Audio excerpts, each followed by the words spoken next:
Hi everyone, তোমরা তো নিশ্চয়ই সবাই জানো আজকের ডেট কত। আজ হলো 5 জুন অর্থাৎ বিশ্ব পরিবেশ দিবস। আর এবছরের থিম হলো বিট প্লাস্টিক পলিউশন। দেখো, আমরা সবাই জানি প্লাস্টিক পরিবেশের পক্ষে কতটা ক্ষতিকারক, বাট সবকিছু জেনে বুঝেও আমরা কিন্তু এখনো দৈনন্দিন লাইফে বহুল পরিমাণে প্লাস্টিক ব্যবহার করে থাকি।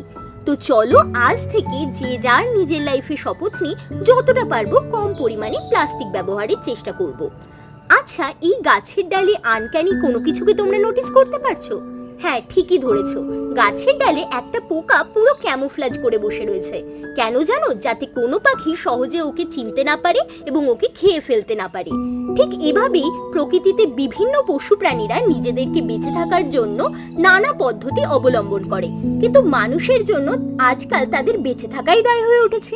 তো চলো আজ থেকে শপথ নিই নিজেদের পাশাপাশি ওদেরও আমরা ভালো রাখবো।